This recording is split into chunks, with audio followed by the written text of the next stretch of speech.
DMV, you are tuned into the Kickback with me, Diamond B. Frazier. We are live where the kickback is being filmed, okay? Mind your business. So today I have with me 2GoodLo. Yes, hello people. How are you? I'm doing good, and you? I'm cool. I'm cool. So, before we jump right in there, you had a name prior to 2GoodLo. What was that name? I had a couple names, but the last one and the one that stuck the longest was Be Low Key. So what made you switch? I wanted to change something about myself. Mm-hmm. I wanted to cut my hair, but I had my hair for so long I couldn't make that commitment. So I was like, I changed my rap name. Yeah. Okay, because I actually read in your profile, it says, and I quote, "Some time ago you suffered a breakdown that sparked some unexpected creativity." What exactly was that breakdown? So let's say from the time span of June to September, I shot like 6 videos. So of last year? Yeah, of last year. Okay. So I spent a lot of money because you got to pay the models, you got to pay the director, you got to look for a location, you got to pay the location, you got to buy a wardrobe. So I spent a lot of money. Just in September, I felt like it's not clicking fast enough. I guess by that point, I just kind of broke down mentally, and kind of emotionally, and I wanted to give up. What wasn't happening fast enough? Like the views, the traction, like what? Everything. For the money that I was spending, everything. Because I'm paying this PR person who said they can do this. I'm paying this person who said they can do that. And these people don't have no connections. They just ran off with the money, stopped contacting me, you know what I mean? Or this person, I might have paid them and they might have did something very minimal to what I'm trying to accomplish, So all these type of defeats made me want to stop, because I had also quit my job. I was working a full-time job, got promotion, now I'm salary. So it's like I'm giving up benefits, I'm giving up a lot to pursue this. So I quit that in January. So this was January of last year. I wanted to start off. So at the end of the month I went. So that's why in May, that's when I started shooting the videos, because in that time I was doing like ride share to keep money in my pocket, and then I kept going, and I was like, I guess the comfort of having a job kind of was weighing on me too, yeah. I was... Because that check gonna come. Exactly, right. So it was just a breakdown, because I was like, what did I do? Did I make the right decision, So what made you gain that confidence, like, all right, I'm about to be done with my job? That's kind of hard to part with. Well, it was a couple things, because I felt like at this job, I was the man. I've been there for a while. Like, I've seen so many people, because I was a supervisor, so it's like I've seen so many people in my position come and go. Mm-hmm. And I know when all else failed, they depended on me. You know what I mean? So when there was a director who was leaving, then it was my boss who left right before her. This person was leaving, so I'm like, they haven't filled this position yet. I would be good for it. All right, they might hire somebody outside. So if they do, I'm gonna have to teach them. Y'all gotta pay me some more money, because they're gonna be following my footsteps. So I asked for more money. I knew they was gonna say no. I was like, if they say no, then I'm gone. And that's what happened. And of course they said they're gonna create a new position, blah, blah, blah. I ain't trying to wait. You may say that and that position may never show up. So I just decided I'm gonna leave when that director leaves. So when you were giving your money to these PRs and these people that just sell you empty dreams, what was it that made you so willing to give up that kind of money? Because I had it.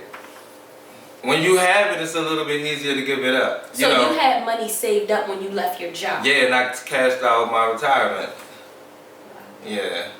So it was a lot. And I never took off work, So it's like, even before I left, I was making a lot of money because I was doing, my salary job. Man, I was doing ride share, getting home at like 11 o'clock. You know what I mean? Writing music till like 1 o'clock, waking up at 5 o'clock. Mm-hmm. So, I was really tired, but I kept going. So I saw what I was making there. I had the courage. I'm like, well, I'm making enough to survive. I can quit the other job and focus completely on music. Okay, so speaking of that, let's get on like the business mindset. So you actually went to college. Yeah. Did you graduate? Yeah.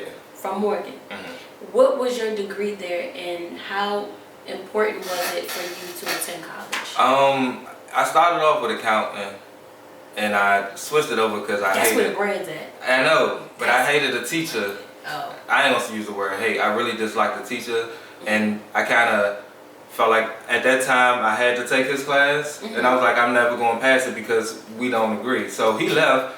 I ended up having to take accounting anyway after I switched to business. Because when you got a business degree, you got to take accounting anyway. And I got an A in all of the accounting classes, and I wanted to switch, but I'm like, I done took too many classes now. Right. So I forgot you. No, you good. I wanted to know about, you know, your experience at the college, and then why is it that you felt like it was important for you to go to college? Like, were you told? Family, yeah, family and mom were the big inspiration as far as with that, because no one in my direct family, you know, with me and my siblings and cousins, no one had graduated college at that time. So I would have been the first. So I might have been. I don't know. I don't really keep track. I just went, you know, and that sometime I wanted to quit school, but my mother kind of encouraged me to keep going, you know, because at that time I had a lot of friends drop out as well, you know, and I was kind of off track doing things that didn't pertain to school. And so, such as, you know, like what? Well, let's say around that time, you know, Jeezy was hot, so it was hot to be a trap star, you know, so I wasn't getting much work done. I wasn't in the, you know, in the room a lot, so. Right. Or, you know. Do you feel like you going to college was actually worth it? It was definitely worth it. I can see why some people don't go to college, because everybody don't need that, you know. But for me, what I want to do in life, as far as with all my businesses, I learned a lot as far as with, you know, business economics, business law, accounting. You know, a lot of, you know, information that I need to know to get further in the business. Are you knowledgeable about the music business? Yeah, I did. Like you actually study it? I study a lot of music as far as on the music side of things and on the business side of things. Like how labels operate, A&Rs, that kind of thing. Are you strong point in that? I know a lot of that. I don't know the exact terminology that they put in contracts, and that's why I would be so skeptical to sign a contract. Okay. You know, because I wouldn't want to be signed away everything that I worked so hard for who knows how many years. You know, but other than that, yeah. Is that a goal? What's that? To get signed? Right now, the goal is to get her. I don't know what it.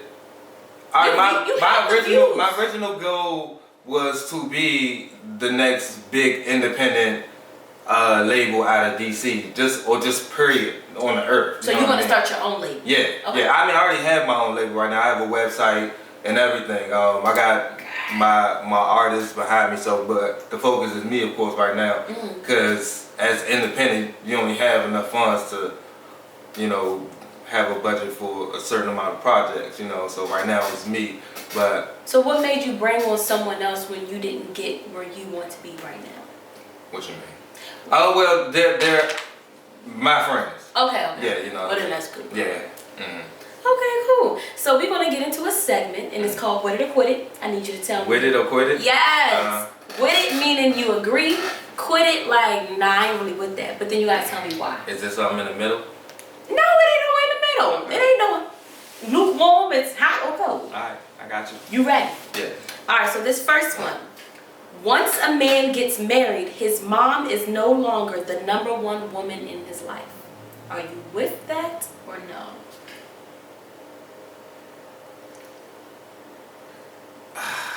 I'm with it. Why the sigh? Because that's supposed to be the way it is, but sometimes you marry the wrong woman, and she ain't supposed to be over your mom. But if you marry the correct woman, your queen, then yeah, she is. So where did you read or hear, or were you raised that is supposed to be the case? No, I think that's just how I think. I don't think my mother would tell me to put no woman above her. She may, but she has never told me that because I think she probably has never. Well, maybe one in my past she may have thought should have been the one, and she may have told me that about her, but I've never heard those words come out of her mouth, so. Because some guys will say, no, my mom is irreplaceable. She brought me into this world, and a wife, you can replace her. Your mom comes first. You don't agree with that? No. And what? I mean, it starts off that way. But once that relationship really builds to the point where, you already said, we married. You right. my wife. So yeah, it's supposed to be us do or die, right? Yeah, because it's different if it's a girlfriend, but once it becomes a wife. Exactly, y'all supposed to be one. So where is an instance where you would have to choose your wife over your mom? Because it's going to come a time. But if you were to tell somebody okay, if this occurred, this is where you would have to choose your wife. It's hard to. You would have to give me a scenario and tell me to do that, as opposed to just me giving you a scenario. Okay, let's say with finances, okay? So you make X amount of money, and at some point you're paying your mom's bills. Right. You get a wife, y'all got your own space. And then it's your wife feel like she can't do certain things because y'all don't have the money. And now she feel okay, you don't need to be paying all of your mom's bills. She's perfectly capable. Would you be all right, you right. All right, Mom, I kind of got to cut the cord a little bit. It depends on how the setup started. If I told her to quit her job and I'll pay her bills, then I'm gonna have to tell my wife that was what I got myself into. Okay. That's just like any other debt, any credit card debt, car loan. You know what I mean? Mm-hmm. So, but if she just did that on her own, then I may have to side with wifey and be like, Mom, look. Okay. So. He's sticking up for the wife. All right. So this next one, weed kills brain cells, lower sperm count. Where is it? Hold on. Lower sperm count blackens lips and makes it almost impossible to experience a natural high, yet people fought hard to legalize it. There's no real benefit. You with that or no? Am I with that statement? Yes. No. What about it do you not agree with? I feel like none of it. So, you're a weed smoker. Mm-hmm. You don't agree, you don't believe that it lowers your sperm count? Shit, I had a kid. I mean, I don't know how many sperm I need, but look, to each his own. I can't agree with it through experience. Okay, so would you agree that it's harder for you to experience what a natural high is like because you are a weed smoker? No. Because when I had that job, they did random piss tests. Okay. So there was a period of time. A period in time of years where I wasn't smoking, or at least once a year. Mm-hmm. You know what I mean? So I would have to disagree with that. My highs are even better now.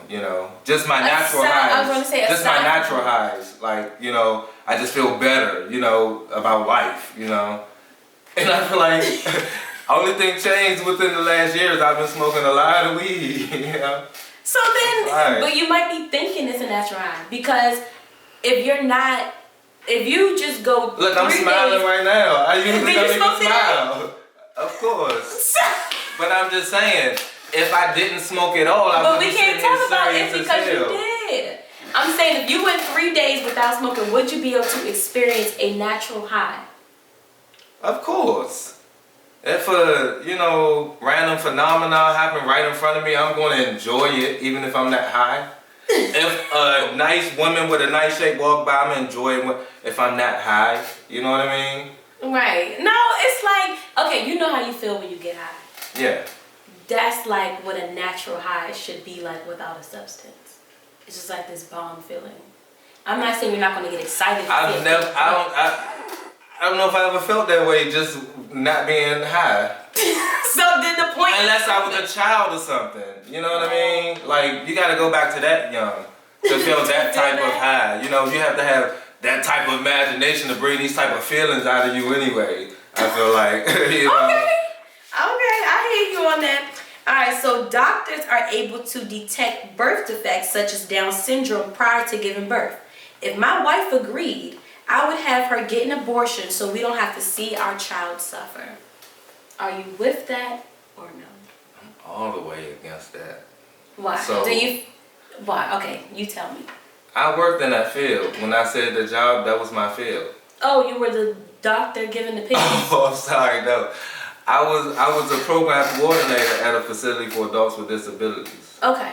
So, I had to get them employed in the community and, blah, blah, blah, create goals, just give them a better quality of life. So, I'm totally against that because I have a whole new love for that population of people, so, and they're wonderful. Some of them have crazy talents. They're just regular people like us. Like they even have a TV show. I haven't watched much of it. You see them with regular jobs.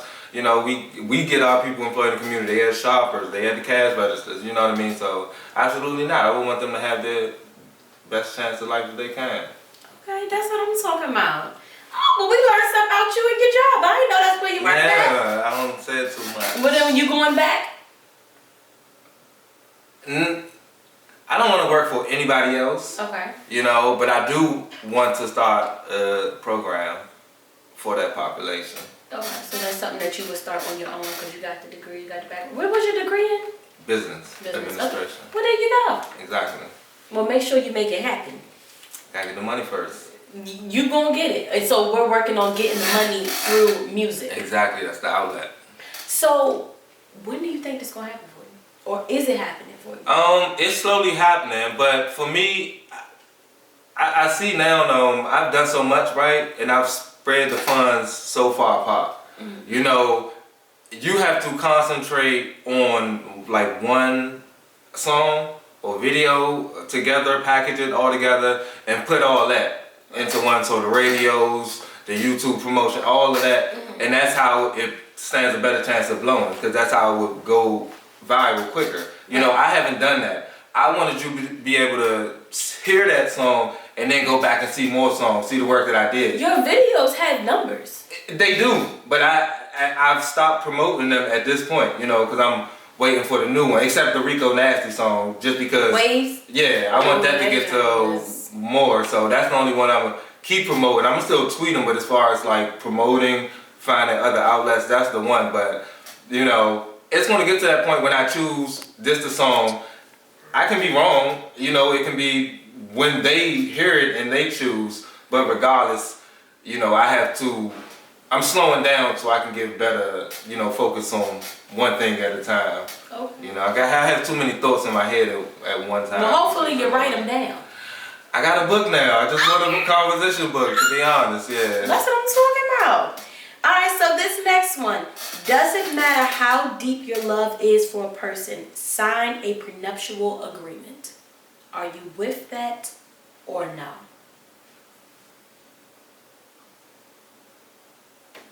No. You was in deep thought. You never thought about that before? Yes, I have, but I still don't know what's going to happen in a moment, but I'm going to say no right now, because, Why? Because I haven't experienced that type of love, right? But I feel like when I do, all of that's going to go out the books, because I know that this is the person that's forever. Right. I haven't never allowed myself to feel that way. I've never chose to feel that way. I've never probably picked the right person to feel that way. Maybe I have, and maybe I didn't treat them right back then. But, I feel like when I meet that person, all of that's not going to even matter, Why do you feel like you haven't allowed yourself to go that way and like be vulnerable and allow yourself to be hurt and experience? I ain't say I ain't never allowed myself to be hurt. I ain't saying that you haven't been hurt. I'm saying you like, nah, I'm not even going there. Like, I would say when I say if there's a person that it could have happened with, I wasn't personally ready. You know what I mean? Maybe because I thought I was hot at that time, or maybe because of other attention I was getting from the opposite sex. So at that time, I wasn't ready. Maybe anytime after that, I've never been with someone that I saw the future with. You know what I mean? Okay. And I've even wasted time with them. And then you can be with someone and know that and tell them that you probably could do a little better than me. I even mess around and say it like that. But then you thinking like, what makes you think I'm trying to get serious? Well, I'm trying to give you out to just end this. You know what I mean? Right. But you gonna keep playing around and, you know. Because every woman feels like they are the exception to the rule. You could tell me you ain't ready, but I have it in my power to make you be ready. Right. You know, that's just how I feel. This is true, but that don't work with me because I'm also when I tell myself something, I'm going with it all the way. Okay. If I tell myself I fuck with you, I fuck with you. If I tell myself I can forgive you, I can forgive you. If I tell myself I can't, we ain't getting past this. That's the power right there. Exactly. That's hard. It is, and it's something that I just recently been able to pick up because I did a lot of time for myself. When I quit my job, I actually cut off all the females, even the ones I was playing with like that, just to completely focus on music because I'm like, it's just a waste of my time at this point. And their time, you know, so I just kind of been by myself just doing music, just grinding. That's considerate. Yeah, you know, it's not fun, but, you know, it's considerate. Okay. All right, so this next one. White people are the real terrorists of the world. Foreigners are victims who are framed by American shenanigans. Are you with that or you quit that? I quit that. You don't agree? What part of the statement do you not agree with? Because you generalized and said all white people. You didn't say all white people, you said white people. So I would have to put them all in the box, and that I wouldn't do. You know. Well, you just created your own and implied that it was all. Right. So let's say that it's referring to white people in general. White people in general, no. There are some dominant figures that I believe that applies to, you know, as far as in politics and blah blah blah. Mm-hmm. But I wouldn't say just white. I wouldn't put any type of stereotype on any type of race. Not even, you know what I'm saying, not us, not just anybody else. I mean, because everybody's different. Each man is his own man. You feel like and that was part of it. And the second part was that foreigners are the real victims.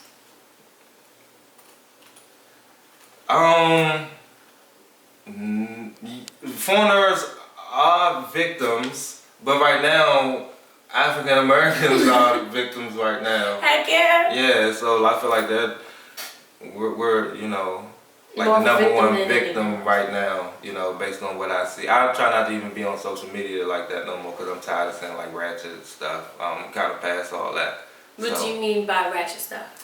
I'm tired of seeing fights and, you know what I mean, people flashing guns and guns and all that, you know, kind of just past all that. That's one thing this man does not do in his music videos and currently, because you didn't became somebody new. You 2GoodLo, so I'm referring to 2GoodLo. I don't know about low key, because you know you probably low key pulling up. But that's dope. I like that. Yeah. And then even the things that you rap about is not what mainstream is kind of in right now with the toting gun and stuff like that. So, I'm feeling that.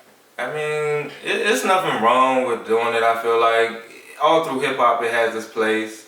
I feel like if you can't make a song without it, then that's when it's lame. Cause some people, I feel like they just can't. Without it. You're gonna hear every single song and it's gonna be at least one reference to a gun. Mm-hmm. They can't make a song without at least one reference about a gun or money. Because it's probably easy to rhyme with. It's very easy to rhyme with. It's the first thing that comes to your mind when you hear a beat. Cash, money, hoes. You know what I mean? But sometimes I feel like you should go a little deeper. Okay. Alright, so this last one. Growing up, parents never had to talk about sexuality. Gay has been forced on people due to rape, molestation, and propaganda. Are you with that or you quit that?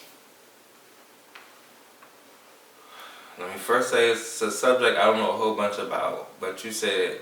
Well, let's start with the beginning. Can you...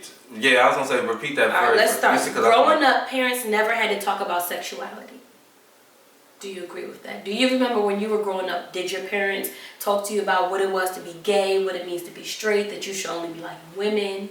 Or was that just a yeah, given and they didn't talk to you about that? Yeah, I was talked to about, it wasn't like a long topic, long subject, but it was introduced to me, you know. About what it was to be gay? Yeah. I'm sure my mom talked to me about it. And then we have gay people in our family, you know what I mean? Like, in you know. Somewhere. Yeah. It sound like you about to say Atlanta. Nah. It looked like I got some family in Atlanta, but I wasn't gonna say that. No. Alright, so because for me personally, I never had to talk about that. Like it wasn't a thing.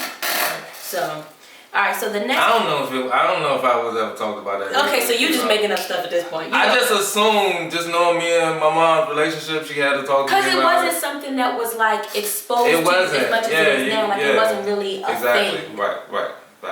Right. So then the last part says gay has been forced on people. That part. Due to rape, molestation, and propaganda. That part, I don't know, because I don't know if gay can be forced on someone, because I don't know what it feels like. Feels like to be gay. Like if that happens to you, I don't know if you automatically turn gay. I don't know if it can be forced on you, or if you mean like this man raped this girl, so now she feels forced to be gay because she's scared of men now. Right. You know what I mean? So I guess. Do you feel like you can be born gay?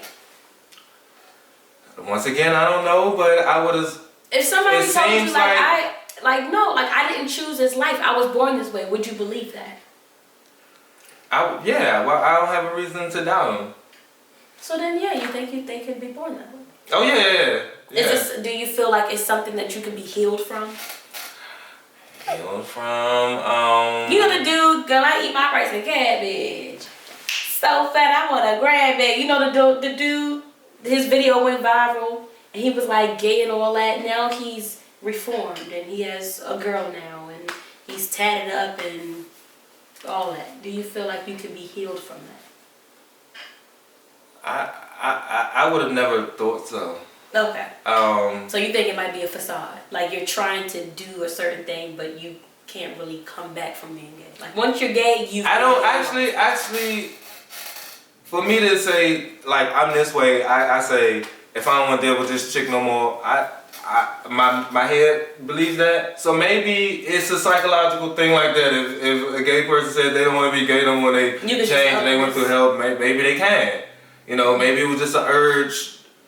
You know, just like opposite sex we have urges. Maybe that was the urge at that time and it went away. I don't know how it works. I don't know. I would assume you couldn't. Okay. You know, but or maybe they just the other one, you're just bisexual. You know, that's a touchy. I mean, that's a subject on its own. Okay, so I don't know who told you to do this, or if you just took it upon yourself to like. When it comes to Instagram, you don't really show too much about yourself. Right. The images are very clean, very nice. Make sure you follow him at 2GoodLo. Very clean. You'll have like maybe some quotes or something that's motivational. But what made you not feel compelled to put your life out there? I once did, but I feel like my page was just all over the place. You know what I mean? I see myself as like a brand, you know what I'm saying, trying to create my own business entity, and I wanted it to look more professional, so I kind of started taking things off. Because I used to have pictures of my daughter on there, you know, but I kind of took that off just because it was not business related, you know what I mean? Maybe when I get to the point where I want to, then I'll show more stuff about that, but right now, it's like when you see me, you should only know about music, you know? Okay. I'm not trying to do a bunch of off-the-wall negative stuff or just preaching accolades. I'm not trying to do nothing outside of give you music. Do you feel like people would be more drawn to you if they knew your personal story? It's highly possible. I don't doubt that. Did you have more following when you were exposing more about your life versus, now? No. Like more engagement? It's more engagement now. Yeah. That is. With the quotes and the nice pictures, you know what I mean? Because before I didn't take pictures.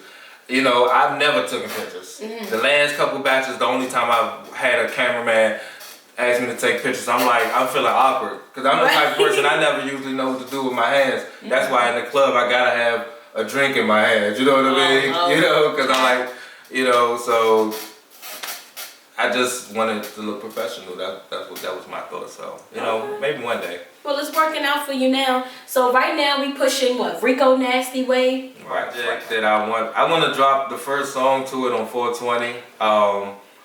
I don't know when the project gonna drop. It could drop soon. After that, I gotta talk to my team when they, cause I usually just get a hunch and go.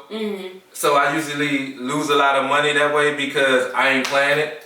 You know, so this way I'm planning now. So I'm gonna drop this song on that day and then the next one. So I gotta meet with the team and say what they next. But it's already finished.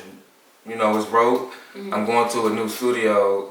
You know, cause I always say I changed something about myself. You know, it's name. It could be this. Now I want to try a new studio. You know what I mean? Just to see what's out there. Cause I see a lot of local people from around here. You know, with names larger than mine. You know, go there. You know, so I'm like, maybe it's something I don't know about, so I just want to try it out, see if I like the feeling. Do you feel like it's more, like it's important to lock in with the same producer, or it really doesn't matter? Producer, or I mean, that would be, because music, you know, I could hear my music and say it's good, you can hear that, and then he could be, you know, somebody who works on the radio and hear it and say, it's not really radio quality, you know, but the people who go to this place do have radio quality. So you changing studios would be experiencing a different engineer? Exactly. Oh. Yeah. All right, that's different, you know, everybody works a little different, you know, I just want to see what else is out there. Exactly. And get my name associated with, you know, different people and build your brand a little more. You got a whole plan. That's what I'm talking about. I see you. So where can they find you, listen to your music, be on standby for your new project? You can find me on Instagram, as you said, it's at 2GoodLo. I have a website, the number 2 and LO. I have a website, splashcityent.com. That's Splash City ENT, like water, splash. Those are the main ones, because on the website you can find my SoundCloud, iTunes, Apple, everything on the website. So that's the best place.